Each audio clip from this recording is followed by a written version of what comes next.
Olá, meu nome é Andréa Torres, eu sou nutricionista e hoje vamos falar sobre o uso das fibras para o tratamento dos desequilíbrios da microbiota intestinal, para o tratamento da disbiose intestinal. Nós temos trilhões de bactérias no intestino e essas bactérias, boas e ruins, precisam estar em equilíbrio para não nos causarem problemas.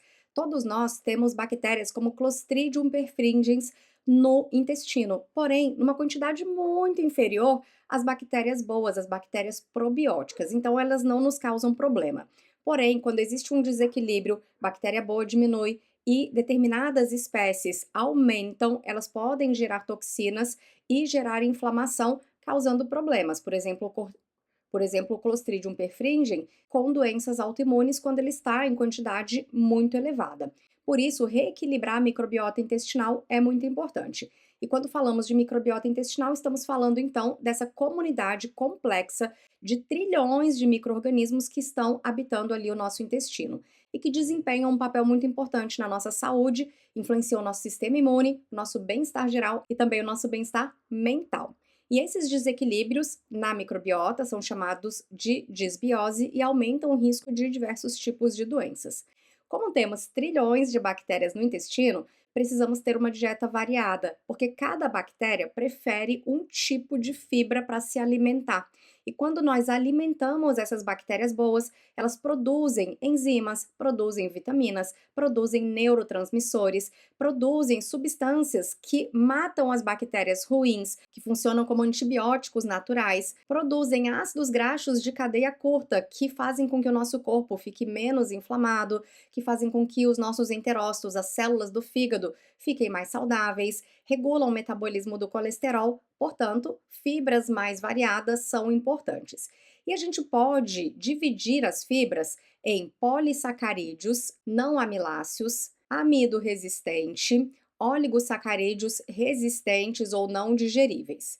Dentro de cada uma dessas categorias vão existir vários tipos de fibras. Por exemplo, entre os polissacarídeos não amiláceos estão a celulose, que é um tipo de fibra insolúvel encontrada, por exemplo, na casca de alguns vegetais, na casca da maçã, nos feijões verdes. Temos a hemicelulose, outro tipo de fibra insolúvel, as pectinas, que já são solúveis em água, puxam água, estão presentes, por exemplo, nas beterrabas, os frutanos, presentes na chicória, na alcachofra, na cebola, no trigo, são fibras solúveis, assim como as gomas mucilagens, que estão dentro do grupo dos hidrocoloides e estão presentes em vários alimentos, como conjac, como aloe vera, muitas frutas e verduras e castanhas. Depois temos o amido resistente, o mais famoso aqui é a biomassa de banana verde, e essa biomassa tem vários efeitos na saúde, como aumento de bifidobactéria, fecalibactéria, rosebúria, akkermansia, são todas bactérias boas.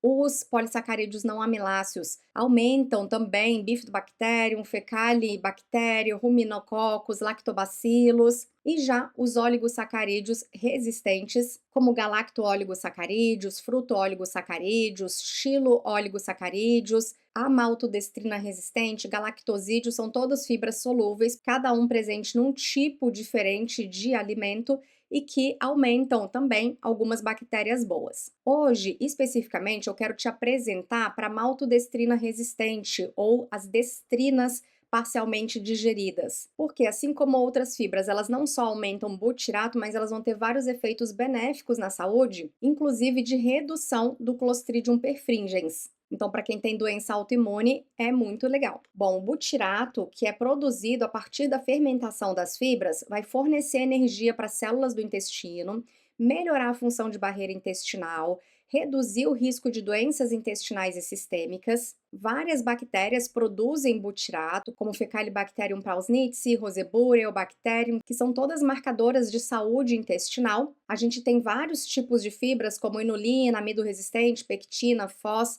arabinoxilanos, galacto-oligosacarídeos, que vão fornecer substrato para essas bactérias produzirem butirato. E outra fibra que é usada pelas bactérias para a produção de butirato é a nutriose, que é a destrina produzida a partir da fermentação do trigo, do milho. É uma fibra prebiótica solúvel, ela tem ótima solubilidade, então é um pozinho branco, mas se você mistura em qualquer líquido, aqui eu tenho um chá, e você vai misturar e ele vai dissolver completamente. Também não modifica o perfil sensorial do alimento, ou seja, não altera cheiro, textura, sabor. E a nutriose tem um longo tempo de prateleira. Então, mesmo um pacote grande como esse aqui, que tem 500 gramas e que a gente utiliza quantidades muito pequenininhas ao longo da semana, ele dura muito porque ele não estraga, ele não deteriora com facilidade. 15% dessa fibra vai ser fermentada no intestino delgado e cerca de 75% no cólon, o que é muito interessante porque o intestino delgado é mais sensível, já o cólon aceita quantidades maiores de gases, por exemplo. E lá no cólon, essa fermentação da nutriose, dessas destrinas, vai ter um efeito anti-inflamatório e imunomodulatório. E essas destrinas resistentes à digestão e ao uso pelo ser humano, mas que são muito utilizadas pelas bactérias, aumentam bifidobactéria, ácidos graxos de cadeia curta, não só o butirato, mas ácido propiônico, reduz bactérias ruins como Clostridium perfringens e aumentam também a Akkermansia. A Akkermansia é uma bactéria anti-inflamatória. Quem tem mais Akkermansia, por exemplo, tem menos tendência a ganho de peso excessivo. Eu, por exemplo, gosto muito de misturar nutriose com goma guar parcialmente hidrolisada, que é outro tipo de fibra, funcionam muito bem juntas, dando mais maciez para as fezes. Muitos dos meus pacientes usam.